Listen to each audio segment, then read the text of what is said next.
Hello all welcome to ఇన్ఫోటాక్స్. Gujarat Titans versus Punjab Kings ఈ match అయిపోయింది. ఈ మ్యాచ్ తో అందరూ కూడా ఒక్కొక్క మ్యాచ్ ఆడేశారు. అండ్ ఇప్పుడు టేబుల్ గురించి దాని గురించి పక్కన పెట్టేస్తే ఈ మ్యాచ్ అయిన విధానం చూసుకుంటే పంజాబ్ ఫస్ట్ బ్యాటింగ్ చేసింది. వాళ్ళు బ్యాటింగ్ చేయడమే కాకుండా వాళ్ళ ప్లేయర్స్ ని ఫస్ట్ టైం నమ్మిన విధానం కూడా బాగానే అనిపించింది. మేబీ మేనేజ్మెంట్ కాకుండా కోచ్ అండ్ హెడ్ కోచ్ వీళ్ళిద్దరు ఇన్వాల్వ్మెంట్ ఉన్నట్టుగా కనిపిస్తుంది. ఫస్ట్ మ్యాచ్ పరంగా చూసుకుంటే ప్రియాన్స్ ఆర్య అండ్ ప్రభ్ సింగ్ ఇద్దరు కూడా దిగారు. ప్రియాన్స్ ఆర్య లాంటి యంగ్ టాలెంట్ ని నమ్మడం, కొత్త పర్సన్ ని నమ్మడం అనేది చాలా మంచి విషయం. సో బట్ తను కూడా తన మీద పెట్టుకున్న నమ్మకాన్ని నిలబెట్టుకొని మంచి మంచి షాట్స్ ఆడాడు. వన్స్ ప్రభ్ సింగ్ కూడా అయ్యాడు. ఆ తర్వాత 1 డౌన్ లో వచ్చిన Shreyas Iyer captain almost highest bid ఒక 50 lakhs లో రిషబ్ పంత్ కోల్పోయాడు.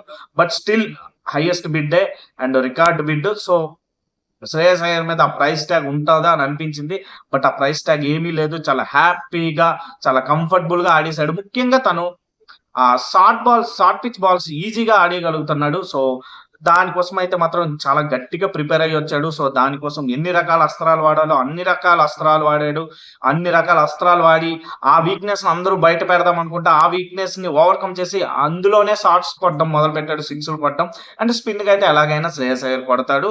బట్ మెల్లమెల్లగా శ్రేయస్ అయ్యర్ ఎంత బాగా ఆడుతున్నా ఆ తర్వాత మార్కస్ స్టాయినస్ వచ్చాడు. ఆ తర్వాత మన మ్యాక్స్వెల్ వచ్చాడు. వీళ్ళిద్దరూ మార్కస్ స్టాయినస్ ఓకే బాగానే ఆడాడు. మ్యాక్స్వెల్ కొంచెం వెంటనే అవుట్ అయిపోయాడు.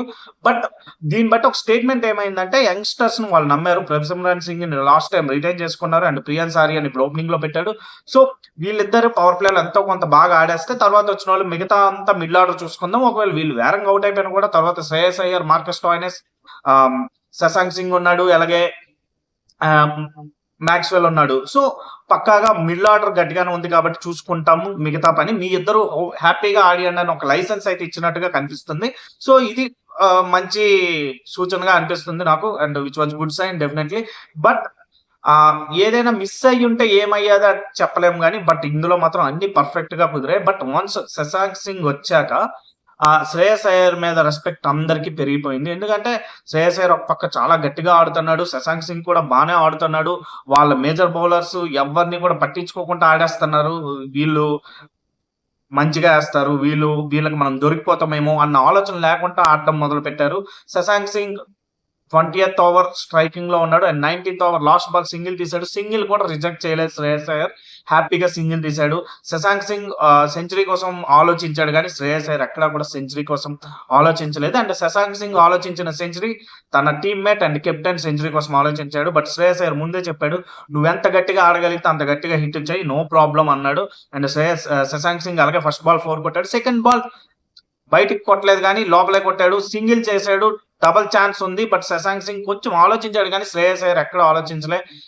డబల్ పరిగెట్టాడు, ఒక నవ్వు నవ్వాడు. నువ్వు ఎంత గట్టిగా ఆడగలవో అంత గట్టిగా ఆడని మళ్ళీ ఒక స్టేట్మెంట్ ఇచ్చాడు. సో ఎవ్వరు కూడా ఇక్కడ పర్సనల్ మైల్ స్టోన్స్ కూడా కోసం ఆడొద్దు అన్నట్టుగానే ఒక గట్టి స్టేట్మెంట్ ఇచ్చాడు టీం అందరికి కూడా. అండ్ శ్రేయస్ అయ్యర్ కూడా అదే చేసి చూపించాడు. అందుకే కెప్టెన్ గా ఫస్ట్. అండ్ అక్కడ నుంచి శశాంక్ సింగ్ తన మీద తన టీం కెప్టెన్ పెట్టుకున్న నమ్మకాన్ని నిలబెట్టాడు. అండ్ మిగతా బాల్ అన్ని కూడా బౌండరీయే, మధ్యలో ఒక వైడ్ వచ్చింది.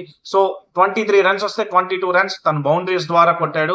సో శశాంక్ సింగ్ తన కెప్టెన్ తన మీద పెట్టుకున్న నమ్మకాన్ని నిలబెట్టాడు. అండ్ కెప్టెన్ కూడా తన పర్సనల్ మైల్ స్టోన్స్ కోసం ఆడట్లేదు అన్నట్టు టీం మొత్తానికి స్టేట్మెంట్ ఇచ్చాడు. అండ్ ఆ తర్వాత మంచి స్కోర్ వచ్చింది. మంచి స్కోర్ తర్వాత గుజరాత్ టైటాన్స్ బ్యాటింగ్ వచ్చింది.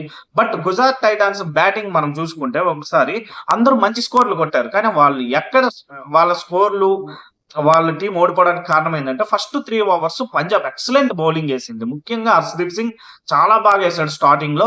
సో అది చాలా ప్లస్ అయింది. ఎందుకంటే అక్కడ 3 ఓవర్లు రన్స్ చేయలేకపోవడం వల్ల ఆ టార్గెట్ అనేది చాలా ఎక్కువగా కనిపించింది. అండ్ పోస్ట్ మ్యాచ్ ప్రెజెంటేషన్ లో కూడా శుభ్మన్ గిల్ అదే మెన్షన్ చేశాడు, ఆ 3 overs మేము కొంచెం బాగా ఆడుంటే బాగున్ను అని. అండ్ అక్కడ అయిపోయింది. ఆ తర్వాత సెటిల్ అయ్యాక సాయి సుదర్శన్ గానీ శుభ్మన్ గిల్ గానీ చాలా ఎక్సలెంట్ బ్యూటిఫుల్ షాట్స్ ఆడారు. అహ్మదాబాద్ గ్రౌండ్ అనేది చిన్న గ్రౌండ్ కాదు, హైదరాబాద్ లాగా చిన్న గ్రౌండ్ కాదు. సో అంత స్కోర్ రావడం అనేది నిజంగా బ్యాట్స్మెన్ స్కిల్ అనే అనుకోవచ్చు.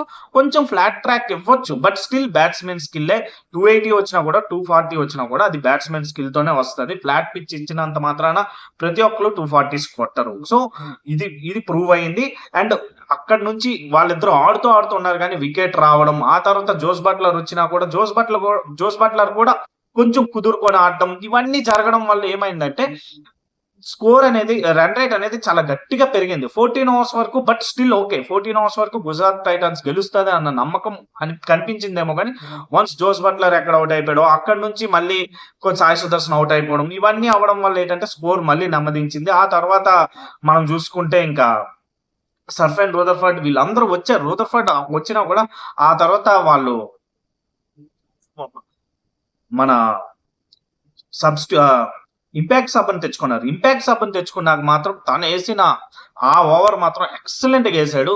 ముఖ్యంగా వైడ్ యార్కర్స్ ఏసాడు కదా! అవి చాలా బాగా ఏసాడు. అక్కడ రూదర్ఫర్డ్ కొంచెం స్ట్రైక్ చేయడానికి ఇబ్బంది పడ్డాడు. బాల్‌ని టచ్ చేయడానికి కూడా ఇబ్బంది పడ్డాడు. సో, ఆ ఓవరు అండ్ ఫస్ట్ 3 ఓవర్స్ ఇది.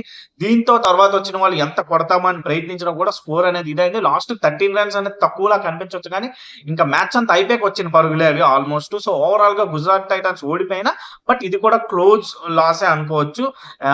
సో, రాజస్థాన్ మ్యాచ్ తప్ప మిగతా ఇప్పటివరకు అయిన మ్యాచ్‌లన్నీ కూడా క్లోజ్ లాసెసే అన్నట్టుగానే అనిపిస్తున్నాయి. ఈవెన్ కోల్‌కతా మ్యాచ్ కూడా క్లోజ్ లాస్ లెక్కే. స్టార్టింగ్ 17 ఓవర్స్ లో మ్యాచ్ అయిపోవచ్చు. 16.2 ఓవర్స్ లో still it's a close loss. ఎందుకంటే కోల్కతా ఆల్మోస్ట్ 13 ఓవర్స్ వాళ్ళు బ్యాటింగ్ చేసినప్పుడు 13 to 14 ఓవర్స్ వరకు ఆల్మోస్ట్ చాలా హై స్కోర్ చేస్తారని అనుకున్నాం. సో గుజరాత్ టైటాన్స్ మీద పంజాబ్ కింగ్స్ మంచి విజయమే సాధించిందని చెప్పాలి. బట్ వాళ్ళ ప్రాబ్లమ్స్ వాళ్ళకి కొంచెం ఉన్నాయి. But still okay, no problem. Punjab Kings first match గెలవడం అనేది కొంచెం మంచి విషయమే. ఎందుకంటే వాళ్ళు ఎప్పుడు పెద్ద టీమ్ తో వస్తారు. ఫస్ట్ మ్యాచ్ లోనే వాళ్ళ వీక్నెస్ అన్ని చూపిస్తారు. బట్ ఈసారి వీక్నెస్ చూపించుకుంటా వాళ్ళ స్ట్రెంత్ చూపించుకుంటూ ఆడారు. And Shreyas Iyer excellent personal mile stones కోసం అస్సలు ఆలోచించుకుంటా ఆడటము అనేది. And Shashank Singh last year తను అనుకోకుండా టీమ్ లోకి వచ్చాడు. ఇవన్నీ రకరకాల కాంట్రవర్సీల తర్వాత టీం తనని ట్రస్ట్ చేసి మళ్ళీ రిటైన్ చేసుకోవడం అండ్ ఆ రిటైన్ చేసుకున్న దానికి ఫస్ట్ మ్యాచ్ తోనే బదులు ఇవ్వడం. హర్షదీప్ సింగ్ వీళ్ళందరూ కూడా చాలా బాగా పర్ఫార్మెన్స్ చేయడం. ఓవరాల్ గా ఈసారి అయితే మాత్రం ప్రైస్ ట్యాగ్ ఎవరైతే కొన్నారో అందరూ పర్ఫార్మెన్స్ చేశారు. దానికోసం కూడా ఒక వీడియో చేసుకుందాం. సో ఓవరాల్ గా ఈ మ్యాచ్ లో పంజాబ్ గెలిచింది. Shreyas Iyer super and Harshdeep Singh super, Shashank Singh super and Gujarat మంచి ఇది ఇచ్చింది. కానీ ఓకే, నెక్స్ట్ మ్యాచ్ చూద్దాం వాళ్ళు ఎలా ఆడబోతున్నారు అనేది. సో ఈ వీడియో కనుక మీకు నచ్చినట్లయితే లైక్ చేయండి, షేర్ చేయండి, సబ్స్క్రైబ్ చేయండి. Thank you, bye.